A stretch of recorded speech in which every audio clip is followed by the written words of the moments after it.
lâché 20 ans avant, c'est très 30 ans avant. à la fin de la guerre froide, bien sûr. Tout simplement parce que Mobutu était important pour eux en tant que bouclier pour la guerre froide contre l'Union soviétique en Afrique. Mais remarquez qu'en 88, lorsque le mur de Berlin est tombé, 2 ans après, ils ont pris la décision de le lâcher. On ne va pas refaire l'histoire, mais je vais quand même relever quelques points essentiels dans les processus dans cette crise dans la région des Grands Lacs. Vous dites dans votre livre, il y a des multinationales qui sont derrière cette déstabilisation de la région des Grands Lacs. Est-ce que ce sont les États ou bien ce sont des sociétés privées qui déstabilisent la région des Grands Lacs? Et si vous avez cité quelques sociétés, je ne veux pas y revenir, mais est-ce que vous avez de preuves que des multinationales occidentales, notamment américaines, canadiennes et françaises, sont derrière ces guerres dans la région des Grands Lacs? Mais lisez le livre. Ces multinationales, multinationales étaient à Goma. C'est elles qui étaient à Goma. Vous avez suivi, ça ce n'est pas un secret, lorsque Laurent Désiré Kabila a signé les accords en tant que chef rebelle à Lubumbashi avec les multinationales américains pour prendre les mines de Tenke-Fungurume et de Kalemi. Mais c'était public.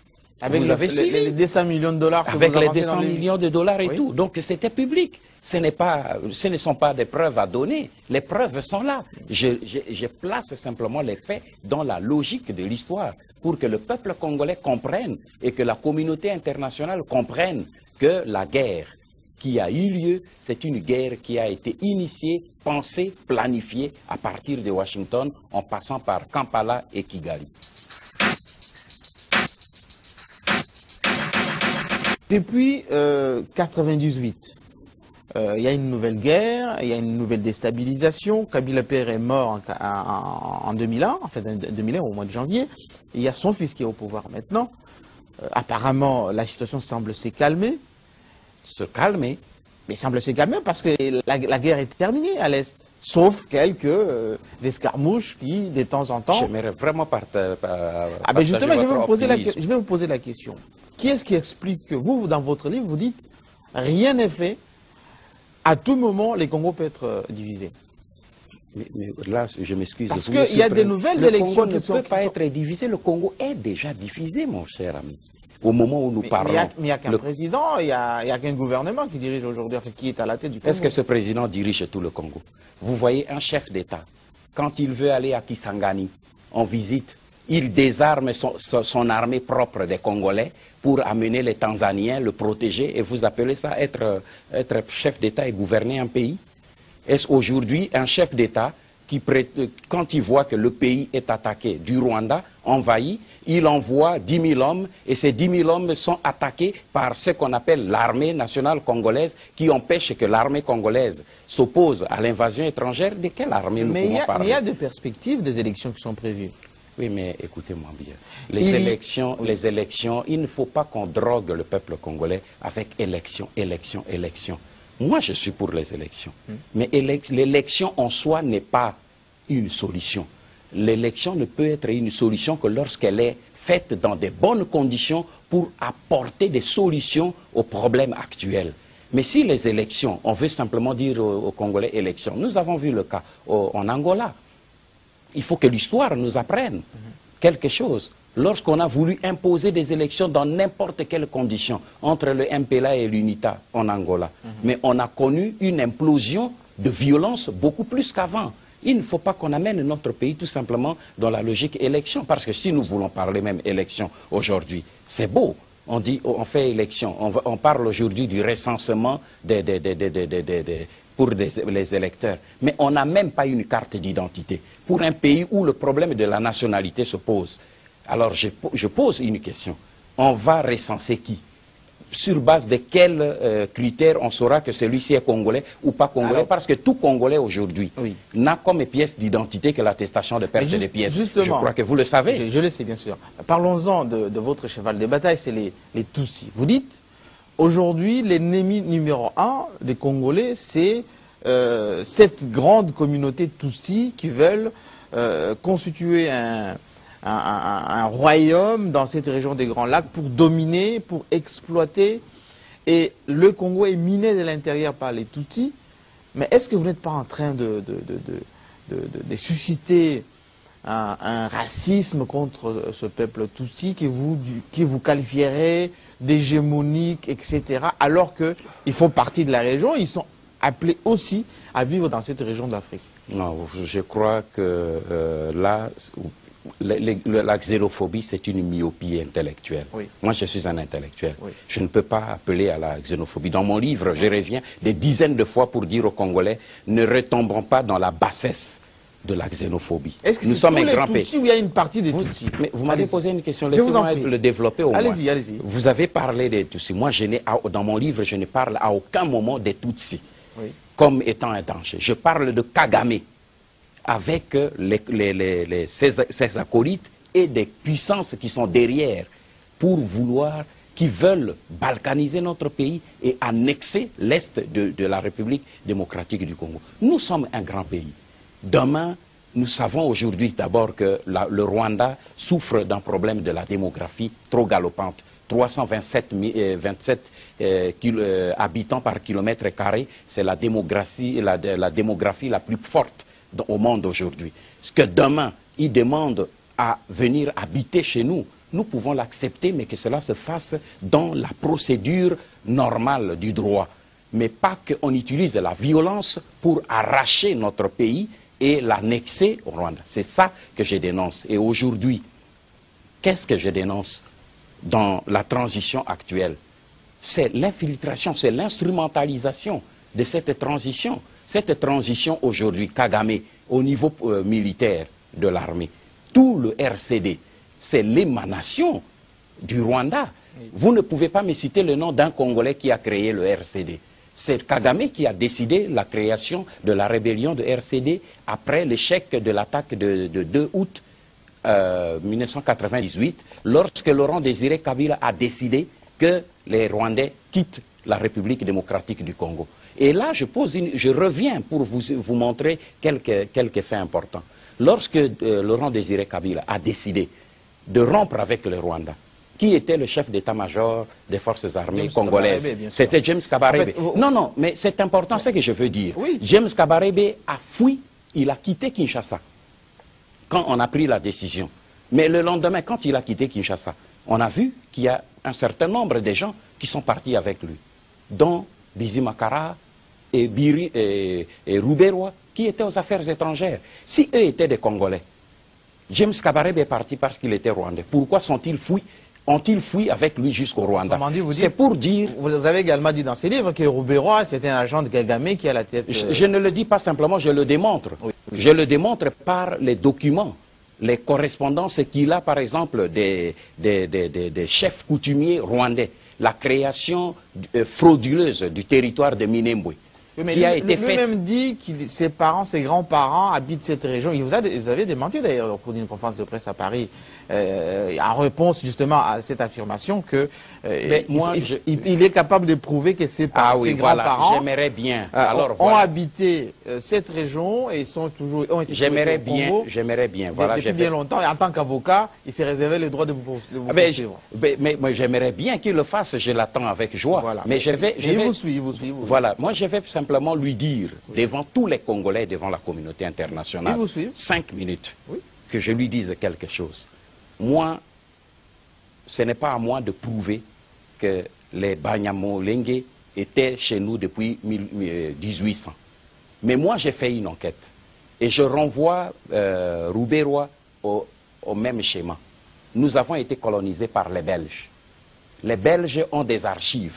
Moi, je suis allé à la source pour fouiller les archives. J'ai fouillé les archives coloniales depuis l'État indépendant du Congo. Nulle part j'ai vu le nom Banyamulenge. 2. J'ai fouillé les archives du musée royal de Belgique. Là, j'ai trouvé l'encyclopédie 3 tomes, l'encyclopédie du Congo belge. Dans cette encyclopédie, le premier tome de l'encyclopédie, au premier chapitre, on a recensé toutes les ethnies du Congo belge et du Congo indépendant. Sauf le Banyamulenge. Et là, non plus, il n'y a pas de Banyamulenge. Très bien, mais il faut qu'on avance. Oui, mais vous avez posé une question, c'est une question importante. Allez-y, mais très rapidement, parce qu'on a d'autres points sur lesquels je vais simplement dire ceci, que le vocable Banyamulenge, ce vocable Banyamulenge, ce n'est pas un vocable congolais. Parce que chez nous, toutes les ethnies ne portent jamais le nom du lieu, mais portent le nom de la langue. Moi, je suis de la tribu Ngbandi, on m'appelle Ngbandi parce que je parle Ngbandi. Un Mongo parle le Kimongo. Un Mokongo parle le Kikongo. Un Moulouba parle le Moulouba. On ne dit pas qu'il est de Kananga ou de ceci. Il est Moulouba parce qu'il parle le Chilouba. Si vous allez dans la région de l'Est, vous verrez que les Nandé parlent le Kinandé, les Barega parlent le Rega, sauf les Banyamulenge. Parce que chez nous, les peuples ne portaient pas le nom des lieux, parce que nous étions des peuples semi-nomades. On ne portait pas le nom des lieux, mais le nom de la langue. Alors c'est à Rouberois de prouver aux Congolais que les Banyamulenge ont existé chez nous depuis 1800, comme il le dit. Je pense que maintenant que vous l'avez dit, il va pouvoir le dire.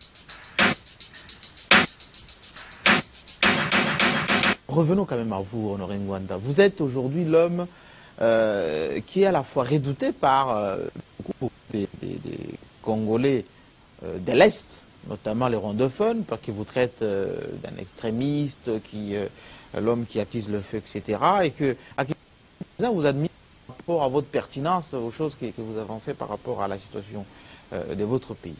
Si le Congo est aujourd'hui entre les griffes du Rwanda, quelles sont les 5 mesures, alors très brièvement, les 5 mesures que vous proposez pour sortir ces pays des griffes des Rwandais qui vous traitez des loups qui sont à la recherche des richesses du Congo et même de son territoire?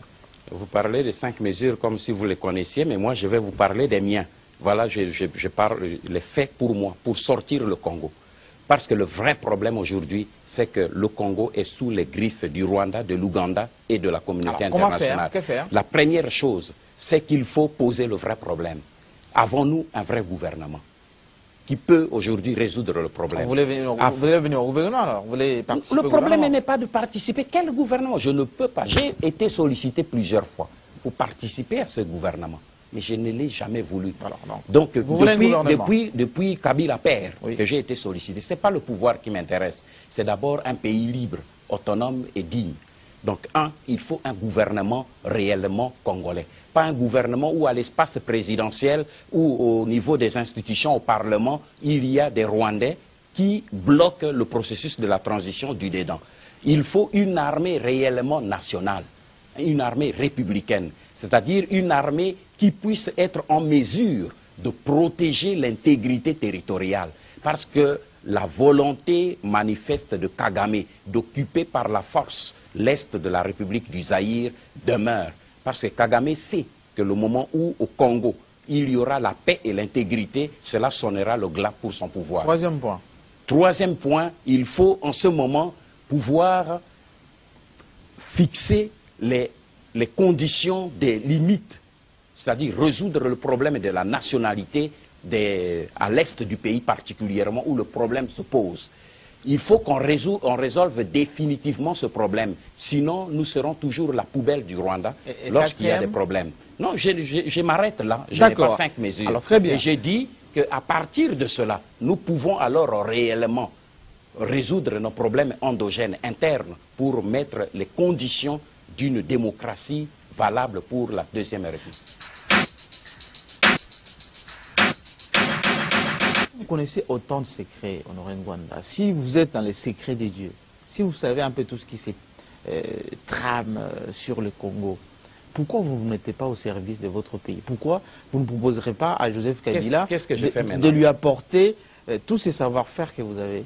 Mais qu'est-ce que je fais maintenant? Mais là, vous êtes sur la place internationale, vous parlez depuis Paris, vous êtes effectivement suivi dans le monde entier, oui. Vous êtes à Paris. Pourquoi vous n'allez pas vous installer à Kinshasa aux côtés de Kabila pour travailler avec lui, par exemple? Moi, je ne peux pas le faire pour une simple raison, que ce gouvernement, justement, de Kabila est un gouvernement piégé.